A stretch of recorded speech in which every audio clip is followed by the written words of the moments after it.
Ça faisait 8 matchs qu'il n'avait pas marqué. Voilà. En début de saison, je parlais d'un projet futur R9, etc. Attaquant brésilien, ouais. Ouais, bon, il a pris un peu de retard. Le projet a pris un peu de retard. Et j'espère qu'il va redémarrer à partir d'aujourd'hui parce que voilà, João Pedro ne marquait pas trop dernièrement. Et surtout, il ne tirait pas beaucoup. Mais heureusement que Chelsea, on peut compter sur notre petit frère Tottenham pour nous permettre de remettre certains joueurs en confiance. Même si voilà, au début, il n'est pas trop lâché l'affaire. Le jeu était un peu dur, notamment Vicario, qui aujourd'hui l'a littéralement empêché de mettre au moins un triplé. Avec cette action qu'il aura arrêtée, celle-là aussi où João Pedro va tirer à bout portant, et même une autre sur un centre de Gusto. D'ailleurs, un Vicario qui a juste été monstrueux cette semaine, hein, même face à Monaco, il a même été élu man of the match, pour vous dire à quel point c'est un très bon gardien. J'en veux pas totalement à João Pedro d'avoir manqué autant d'actions. Surtout, je suis content qu'il en ait eu parce qu'habituellement, il tire jamais. Et voilà. J'espère que ce match-là va le libérer, que ça va lui permettre sur les prochains matchs de pouvoir être performant. Après, méfie-toi. Hein. Là, j'accepte parce que c'est Vicario en face, parce que voilà, on sait qu'il est monstrueux en ce moment. Et si sur le prochain match, tu rates encore des actions comme ça à bout portant, ça va pas trop passer. Après voilà, aujourd'hui c'était le petit frère Tottenham, match tranquille. Maresca a proposé une super tactique avec son milieu à 3, avec Reece James à l'intérieur. Ça a été très solide au niveau du pressing. On les a martyrisés. Ils n'arrivaient pas à sortir un ballon. Ils ont perdu énormément dans des zones dangereuses. Et surtout que eux, offensivement, n'ont pas réussi à proposer quelque chose. Même la moindre chose. Xavi Simons, tu devais venir au Chelsea, au final t'es parti là-bas. C'est comme ça que tu joues. Un petit frère restera toujours un petit frère. Peu importe les années, peu importe le temps, ça restera toujours ton petit. Et c'est le cas avec Chelsea et Tottenham. Tottenham, c'est nos petits, les gars. Tout simplement. Et ça, peu importe les années. Peu importe la forme de l'équipe. On va les taper. On va les taper. Déjà, sur les 6 derniers matchs, on était à 5 victoires, 1 défaite. Même si on regardait au global, on est à 81 victoires, ils en ont que 56. Et là, aujourd'hui, on a 82. Parce qu'aujourd'hui, on les a Djoufara. Chez eux, en plus. En fait, leur stade, c'est notre stade. C'est chez nous, frère. Alors oui, leur stade, il est beau. Il n'y a rien à dire, il est grand. Mais à quoi ça sert? À quoi sert ton Milan si tu prends perpète? Sincèrement, les gars. Sincèrement. Quand ils jouent contre nous, je sais pas. Je sais pas, ils sont méconnaissables. Ils sont nuls, tout simplement. Et aujourd'hui, franchement, ils peuvent remercier Vicario. Parce que là, ça finit à 1-0. Et dans un monde normal où João Pedro, il met ses actions et Gittens et tout, il marque, ça finit à 3-0 minimum. Chelsea s'impose 1-0 face à Tottenham à l'extérieur. Donc voilà, grâce à un but de João Pedro, et Chelsea grimpe à la 4e place avec un point de plus que Manchester City qui a un match à moins. Donc moi je trouve c'est pas simple d'aller gagner à Tottenham. Après ils ont fait le travail, ils ont fait le boulot. On sait qu'en fait Chelsea ils sont inconstants, c'est ça le problème. On sait que c'est une équipe qui est capable de produire du beau jeu, de bien jouer au football, mais ça dure pas longtemps. C'est ça en fait. Donc ouais, bravo à eux pour leur victoire. Est-ce qu'on peut parler du match de Wesley Fofana? Il nous aura littéralement pondu une masterclass ce soir face à Tottenham. Et son retour à Chelsea fait tellement du bien. Hier, j'en parlais dans ma vidéo de composition que je sens que c'était lui seul qui était capable de stabiliser notre défense. Et j'ai eu raison. Aujourd'hui, c'est 2 interceptions, 3 dégagements, 6 récupérations, 3 sur 7 duels au sol, 6 sur 6 duels aériens, les gars. Vu sa taille, vous vous rendez compte de la dinguerie, Richarlison n'a pas vu le jour quand il est rentré. 3 fautes, 0 dribble subi. Et la West, quand t'es comme ça, personne peut te toucher. Personne va rien faire, personne va rien dire. Moi, je te critique, mais quand t'es comme ça, je suis ton premier soldat. Personne va rien faire. Bref, aujourd'hui, les gars, il a été colossal. Franchement, ça m'a choqué. C'est l'une de ses meilleures performances sous le maillot de Chelsea. Et aujourd'hui, il n'y a vraiment rien à dire d'autre que du positif. Et ça fait vraiment plaisir parce que défensivement, on a des gros problèmes et on a besoin d'un leader dans cette défense. Et est-ce que Fofana ne pourrait pas endosser ce rôle le temps que Colwill revienne? On n'a jamais pu voir notre vraie charnière Fofana-Colwill, mais une fois que cette charnière sera composée, Gabriel Saliba, attention à vos fesses. On arrive. Toulouse, victoire 1-0 contre nos petits frères et directement j'ai envie de dire honte à ceux qui ont douté. Les gars, Tottenham ne peut rien créer contre nous. Un temps, on appelait leur stade le 3-point lane, c'est pas pour rien. Ils ont le pire pourcentage de victoire contre nous. Ils ont que 12% de victoire contre Chelsea. Mais vous doutez encore. C'est comme le Mali face à la Côte d'Ivoire. Ils peuvent rien créer, les gars. Pour revenir au match, en vrai, on a maîtrisé le match de bout en bout. Moi, surtout, ce que j'ai aimé, c'est le contre-pressing de l'équipe. Que je trouvais assez timide dans les autres matchs. Mais aujourd'hui, franchement, à la perte de balle, il y avait une réaction directe. Ça, j'ai kiffé. João Pedro, buteur, ça fait plaisir. Le retour de la bonne célébration. Pour moi, il doit sortir de ce match avec un triplé. Hein. Il a quand même beaucoup raté. Mais bon, on espère que ça va lui redonner confiance au moins. J'ai dit but de João Pedro, mais en fait, c'est le but de Caicedo. Moi, je suis un fou. Le gars a tout fait. Un pressing. En fait, mais regardez sa tête. Regardez. Le gars ne te lâche pas d'un poil. En fait, quand tu côtoies Caicedo, sois réglo. Parce que si tu lui dois quelque chose, t'es foutu. Encore une fois, un match de patron.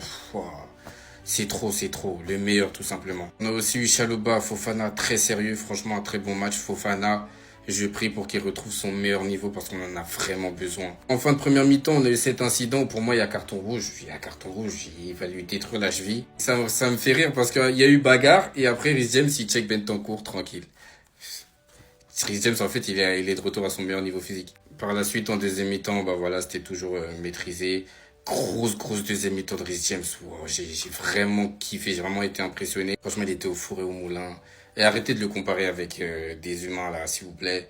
Reece James, c'est trop fort. Gusto Cucurella, ça a été très solide. Cucurella qui a amené la vie dure à Kudus. Kudus, il n'y arrivait pas. Jusqu'à la fin, il lui a mis un petit coup. Non, Cucurella.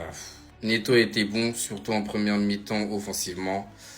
Garnacho, voilà. Pour moi, le 1-0, il est vraiment petit parce qu'à la fin, on rate des grosses occasions, que ce soit Gittens ou Pedro.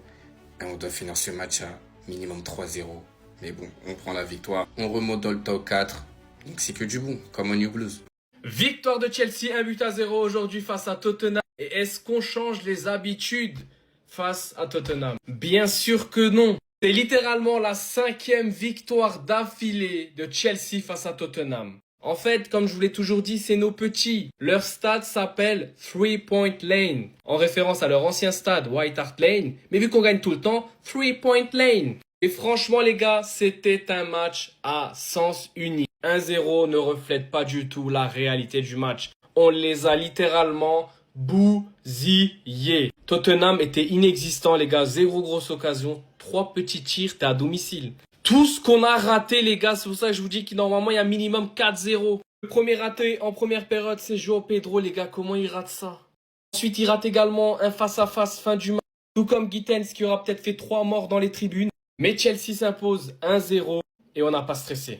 Franchement, quand j'ai vu la composition, je me suis dit, wow, mais qui est-ce qui nous a pondu encore Maresca? Wesley Fofana a donc débuté titulaire avec Malo Gusto à droite et Reece James Caicedo en double pivot. Enzo Fernandez en 10, Neto, Garnacho, João Pedro en pointe.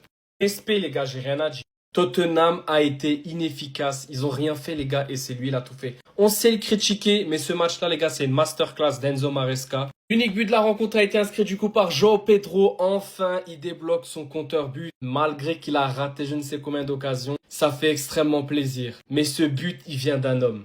Moises Caicedo.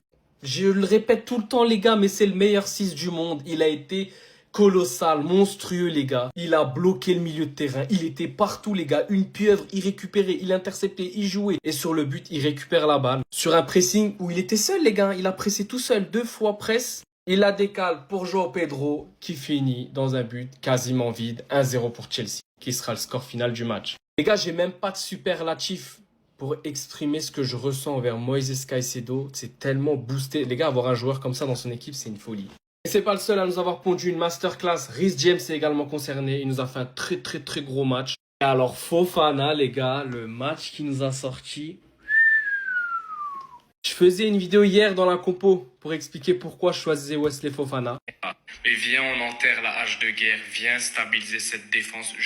Je savais que c'était le seul qui était capable d'amener un minimum de stabilité dans cette défense. Et aujourd'hui, il nous l'a montré. Masterclass, Wesley Fofana, merci. Tottenham aurait même pu finir à 10. L'arbitre n'a pas sorti carton rouge sur cette faute. C'est une folie. Au classement, ça nous permet de retourner à la 4e place. Si on avait mis ne serait-ce qu'un petit but supplémentaire, les gars, on serait passé 3e devant les Spurs. On repasse du coup devant City, United et Liverpool. Donc City et Liverpool qui doivent encore jouer leur match. Mais elle fait extrêmement du bien. Bref, rendez-vous en milieu de semaine face à Karabakh en Ligue des Champions. Eh les gars, c'est quoi ce joueur de merde? Tout simplement, il n'y a pas d'autre mot pour le décrire. C'est quoi ce joueur de merde? Xavi Simons. Mais Tottenham, merci du fond du cœur. En fait, vous êtes vraiment les petits frères. Vous êtes vraiment les boss de ce game. Dans notre cœur, vous êtes vraiment les petits en fait. Les gars, vous nous avez sauvés de ça là. De ce gros tas de bouse. Il n'y a pas d'autre mot pour le décrire. Xavi Simons. Mais le gars n'est pas fait pour jouer en première ligue. Il retourne dans ta Bundesliga, il va marquer tes buts. Et moi, au bout d'un moment, je commence à me poser des questions sur sa carrière. Ce mec a été formé à la Masia. Vous vous foutez de ma gueule. Vous vous foutez de ma gueule. Tout simplement. La Masia, le FC Barcelone, c'est pas possible. Alors peut-être qu'ils font du bowling, je sais pas. Qu'ils font un autre sport. Mais certainement pas du football. Xavi Simons, le mec qui rentre à la 5e minute, ou je sais plus quand, parce que Bergwall, il s'est blessé. D'ailleurs, il était même pas blessé, c'est le coach qui a préféré. Et merci. Franchement, Thomas Frank, merci beaucoup. Il nous a facilité la tâche. Et au final, je fais rentrer Xavi Simons. Qu'à la 72e, tu le fais sortir. Les gars, ce mec est foiré. C'est foutu. Xavi Simons, c'est fini. Franchement, après cette action manquée, la propagande, meilleur ailier gauche de première ligue, on va la repousser. Voilà, on va la repousser peut-être en 2026. Et Guitten, c'est ta faute, hein. Parce que si ça avait été Garnacho qui aurait raté cette action en tirant au-dessus, en cette position, j'aurais fait le scandale du siècle.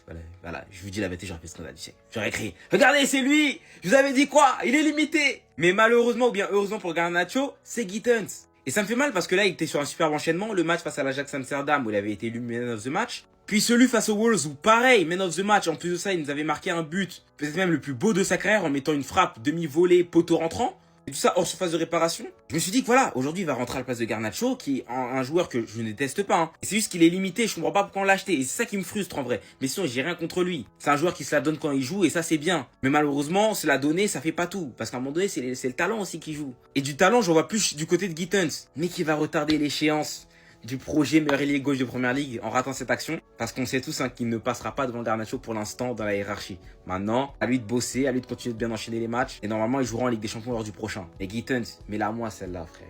Mets-la moi.